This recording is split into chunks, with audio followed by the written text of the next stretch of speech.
Bombay Hemp Company, or BOHECO, is on a mission to educate, cultivate and elevate the Indian market on the virtues of hemp. Is it even legal to do what we're doing? 23-year-old people coming and talking about cannabis, you know what is coming out, there's nothing.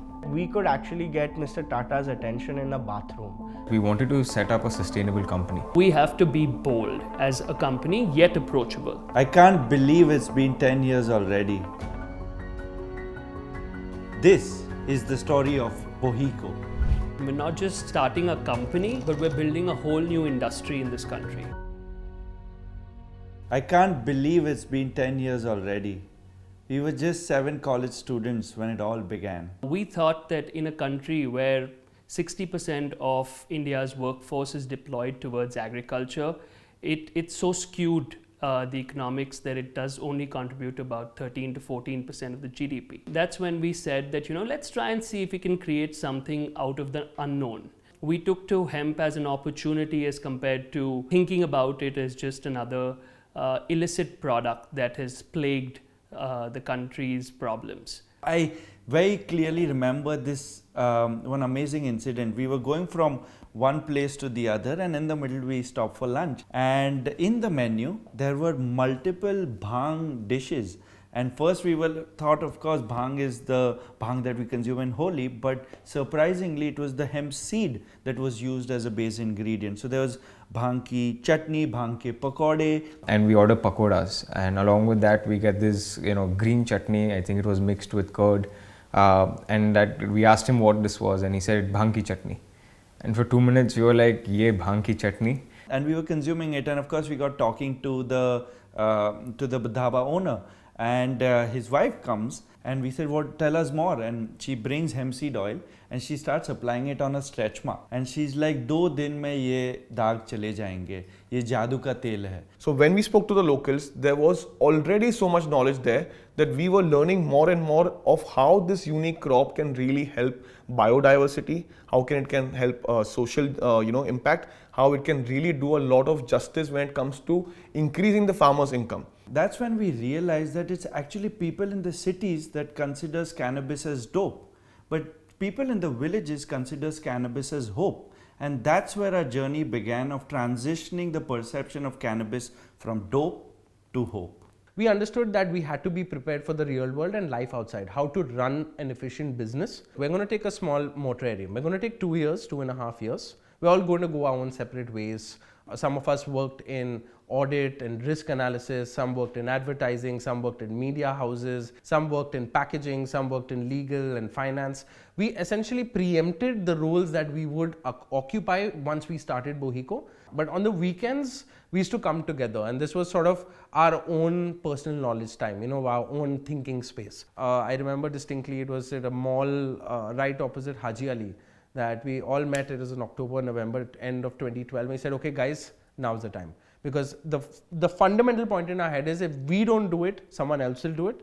And if they do it, they may not do it the right way. The first question we asked ourselves when we sat down is it even legal to do what we're doing? So when it came to the political level person, there was acceptance, but there was this fear कि हमारे opposition क्या बोलेंगे, हमारे लोग क्या बोलेंगे, अरे भांग का cultivation allow कर लिया state ने. So that was his fear.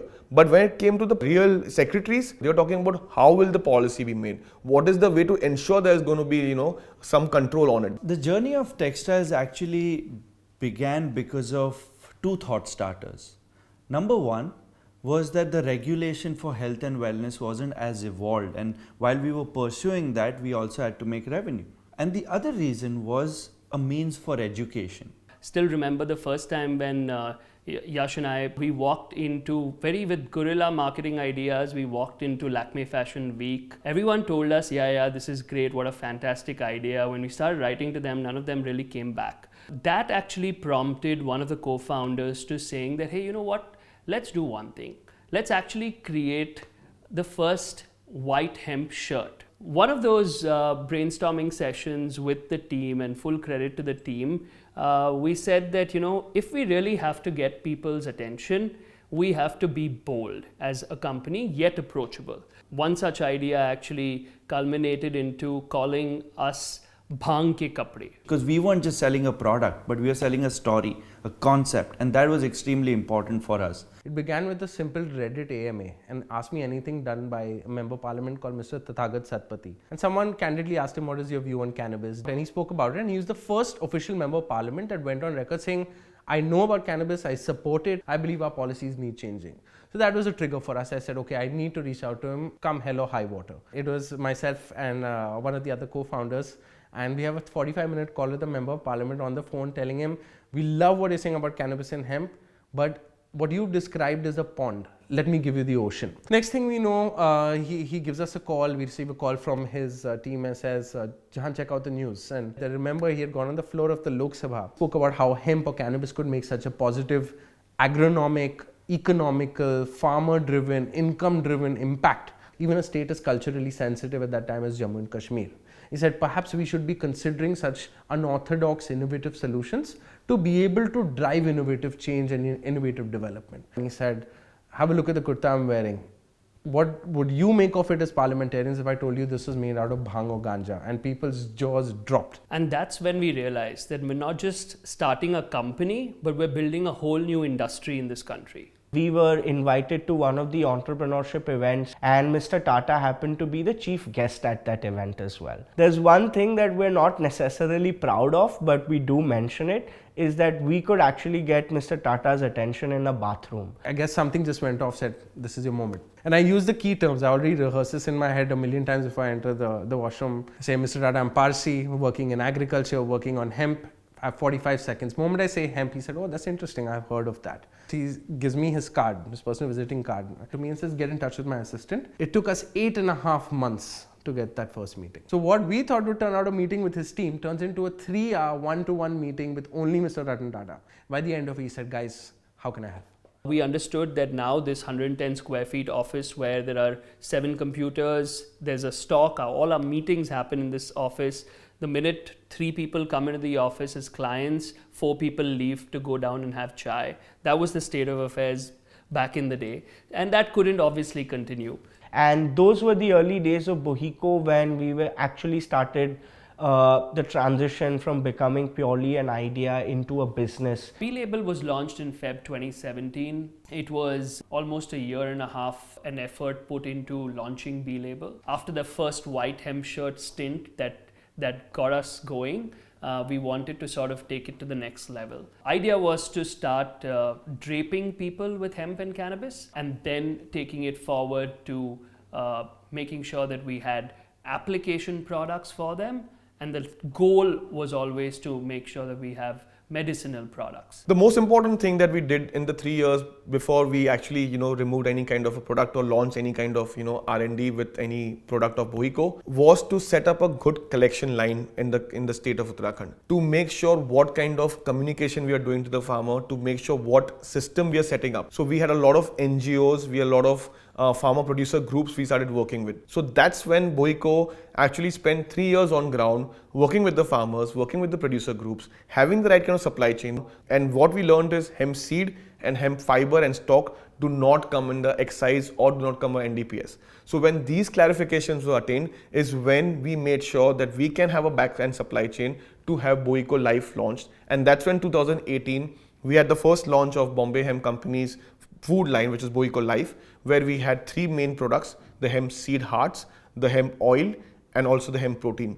We started off earlier 2016 where we had imported a batch from Australia of Hemp Foods Australia. So that was a partner company and we were working with them to at least bring the product to India, test the market out. And when we understood that there's a lot of acceptance and a lot of understanding of the hemp product already is when 2018 we made sure we formalized this and call it under BOHECO Life, where we had these range of products to offer first time ever to the customer the hemp feel, the hemp taste and the hemp collection that we had. One of the key transformational movements that BOHECO also made in this space was actually getting hemp registered and recognized as a food commodity. So almost after a year of launching our health and wellness brand, and after making sure that we understood how conducive was the environment to launch consumption-based products from the cannabis leaf, we thought now is our time where we take our certain star products to the market. So our first foray in the oral consumption range was this product that we had launched for pain management in February 2020. We were the first ones to launch something like this. It was sold under medical supervision. You required a doctor's prescription in order to purchase it. We created an entire virtual clinic around and making this product more accessible. Today we can proudly say that we have actually been able to help thousands of patients with that specific product. So that product holds a lot of sentimental value because that's where the whole journey of medicine began for us. So through the pandemic, compared to the other industries, particularly textiles for us, health and nutrition division found a fair bit of traction. And that also encouraged us to move in that space where currently BOHECO does stand for primarily health and wellness. So how do you generate digital awareness and offline awareness at a point where everyone is petrified? What do? There are two areas you focus on. You either focus on fear or you focus on hope. And we were not going to focus on fear, we're going to focus on hope. What we started doing is we started building a digital infrastructure that connected Ayurvedic doctors through teleconsultation. And till today, the same patients who came to us in 2020 are still with us, who are still with the same doctors because of the sheer impact it drove.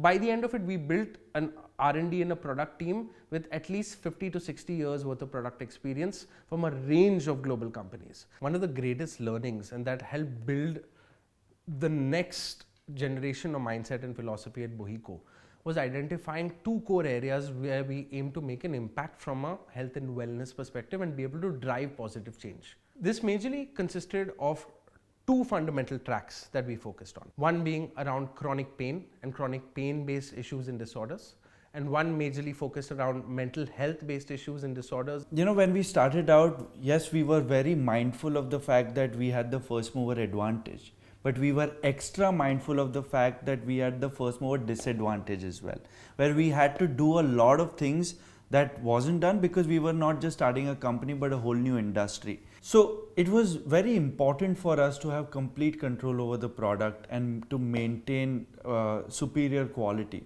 given the kind of patients and the doctors we were dealing with. So we set forth to set up a very vertically integrated ecosystem where we had a direct role to play on the entire supply chain, lab, farm, factory and market. At the very onset, 10 years ago, healthcare was always our goal. And this is the year we take it to the next level and we harness it. The past 10 years, we've spent a lot of time educating people, getting people to play with the material. And now we believe that it's time for us to expound this research and the development that we've done to a global level.